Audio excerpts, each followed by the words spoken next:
If someone mentions Africa, there's a huge chance that you're thinking about something like this. You know, extreme poverty, harsh living conditions, and people running around half naked. But what if I told you there's a place on this continent that most people alive today only dream about living in? A place truly deserving of a name paradise. But wait, instead of just telling you, let me show you.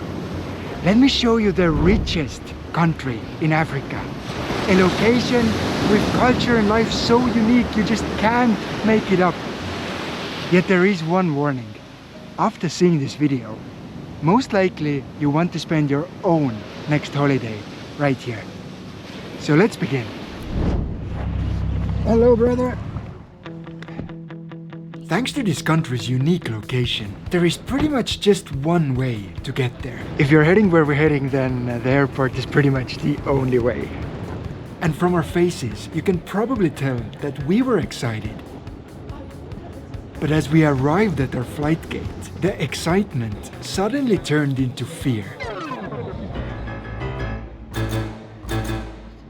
Yeah, even though Abu Dhabi Airport was one of the closest to our destination outside of Africa, it still takes nearly 5 hours of airtime to get there.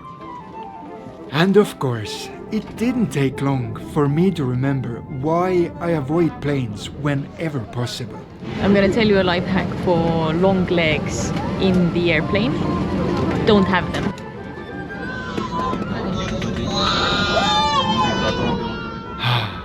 Well, I'm pretty sure that people who say they sleep like babies have never been near a baby themselves.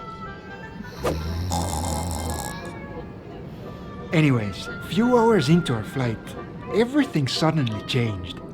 Instead of clouds and blue ocean, we started seeing beautiful green islands. And this was our destination. To be exact, this country is made out of 115 such islands, located in the middle of the Indian Ocean. And although the weather seemed quite good when we landed, then just a few moments later, for some strange reason, a familiar song started playing in my head.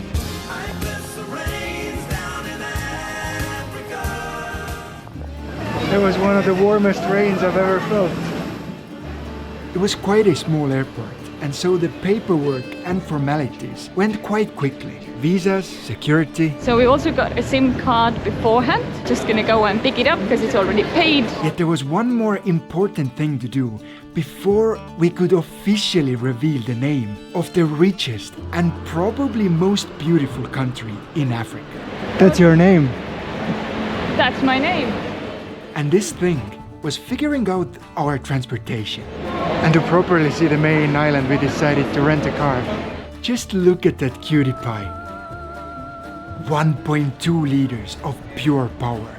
We rented this beauty through Discover Cars, and I'm honestly pretty excited to say that at last there is a car rental company that makes it easy.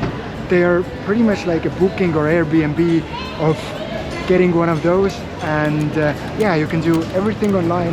You come to the place, a lady was waiting for us. If you want to do it yourself, I'll leave the link in the description of this video. There was one problem though. Oh crap, that's the wrong way. Well, the steering wheel on the wrong side was actually our first history lesson about this country, or more accurately, who colonized this place in the past.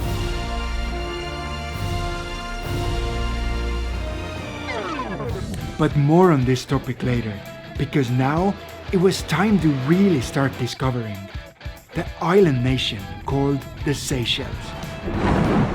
Our goal was to learn more about those islands, to get to know the people who live on this land, and of course to understand how is it possible that Africa's smallest country by land mass is at the same time also the richest. Okay, I might have been a little bit too hasty on the discovering part, because after such a long travel day, when we arrived at our accommodation, it's just such a relief that we made it here. We've been traveling for nearly 12 hours now. We literally had only one desire. Okay, we're gonna finish this and see you guys tomorrow morning to actually discover this country and this island. Good morning. We had such a great sleep, and now there's only one very important thing we need to do before we get to start. We need to name her. I got two options, Shelly or Bunny. What do you think? Bunny. Guys, meet Bunny. Our plan for the first days in the Seychelles was quite straightforward. We wanted to discover the main island called Mache, and as soon as we took Bunny on the narrow mountain roads. That looks so freaking cool. Vines hanging over the road. On the left side there's a view of the town, like 300 meters drop. Super beautiful up in the mountains. It became clear that we knew next to nothing about this place. You see, on social media, it might seem like this country is only a beautiful beach destination. But as soon as you get here, it becomes clear that there's so much more to do. Compared to the other island nations, like Maldives for example, the Seychelles are quite different. Instead of sand and coral, these islands are made of granite. And not only does granite give this place very unique beaches, red granite on the white sand beach, surrounded by blue water, it's a very interesting and beautiful combination. But also this sturdy bedrock results in many mountains and allows lush jungle to grow on it. Oh, and as a huge bonus, these islands don't have any dangerous land animals or plants, which makes it a true paradise for people who love hiking. That is freaking cool. The sea is actually as blue as it seems from the video. It's just wow, the colors. Of course, if you're not afraid of heat and humidity, because those two can be found everywhere. We've been walking 10 minutes. I'm soaking wet. But at the same time, it's so super beautiful. I'm melting, but it's like a good kind of melting feeling. We're like ice creams!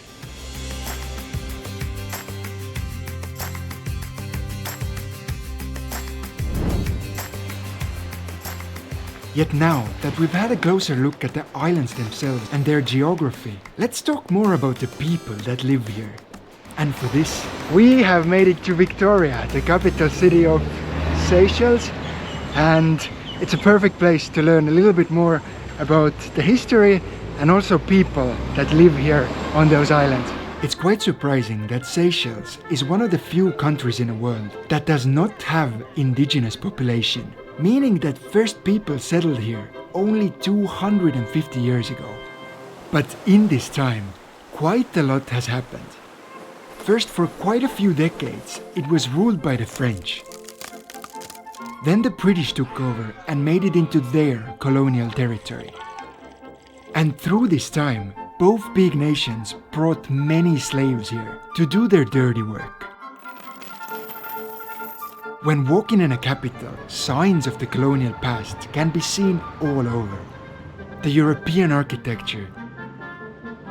And even if you don't care at all about the buildings, some signs are just hard to miss. And if this thing looks familiar, then you have probably been to London. Boss, we made many small Big Bens. What do we do with them? Take them to the colonies. Sir, yes sir. Yet in 1976, everything changed. Seychelles gained its independence, and today this country is home to about 100,000 locals. About 90% of them consider themselves to be Creole, which means the mix of African and European descent. And this interesting mix has resulted in a very unique culture. And for this reason, there's also 3 national languages here: French, English, and Creole. Creole meaning a simplified and modified version of the other ones. And I guess even the atmosphere is much more similar to what can be found on the Caribbean instead of what people see as Africa.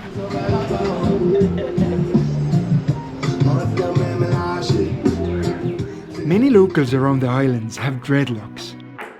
rum is definitely one of the most popular drinks among the islanders. Takamaka, Takamaka, Takamaka.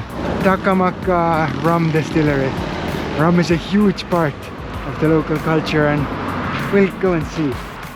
Like really, one of the most popular tourist attractions on the main island is actually a rum distillery. And one of the most amazing things, to us at least, was that the whole country seems to have a laid-back attitude towards the thing called the work-life balance. We do like salt day, but we are lemon day. All of this combined makes it a truly wonderful place to visit as a tourist. Most locals we met were kind and curious, and really made us feel welcome. That's super cool. Nice to meet you. Nice leaves to meet you. He just stopped in the middle of the road to say hello, to welcome us to Seychelles. A lot of people here have such a beautiful vibe, like they glow the positivity out of them. Yet in our heads, one question still remained. How was it possible that a nation with laid-back attitude and such a fondness towards rum could also be the richest country in Africa, according to GDP per capita? It just didn't seem logical.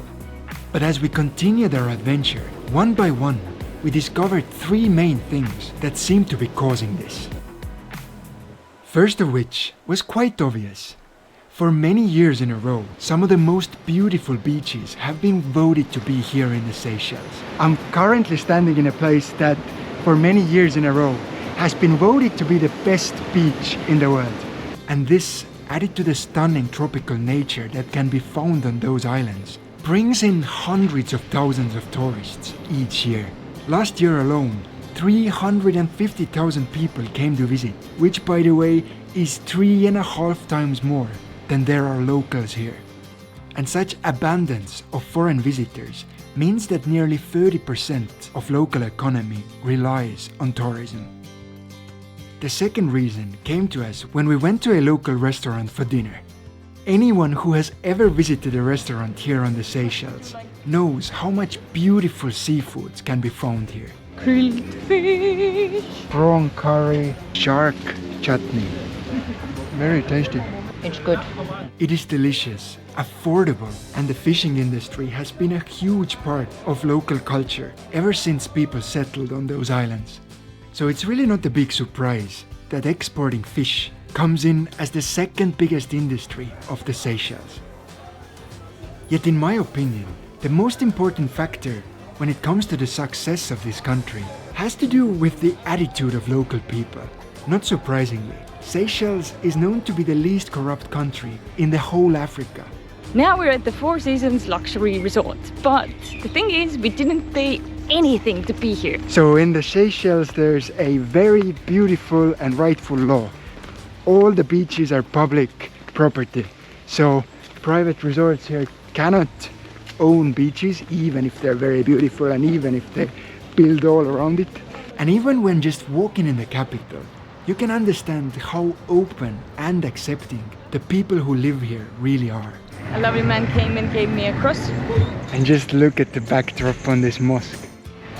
And this Hindu temple behind me, it's a good reminder how big of a mix the people that live here are. From religion to skin color, everyone with good intentions seems to be welcome here. And in many ways, this kind attitude towards each other really seems to be the best building material for a prosperous and successful country. Friends, in the next video, we will have a closer look at the nature of Seychelles. I can't believe how big this is.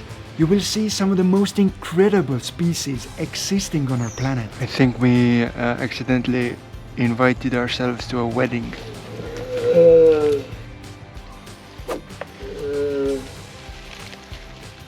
And we will take you deep into this tropical paradise.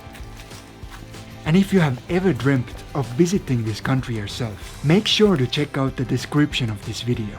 Over there, you will find a link to our own brand new Seychelles travel guide, which makes planning your journey here as easy and affordable as possible. Thank you for watching, my friends, and we will see you back here on the channel next Thursday in a little bit less than a week. Bye.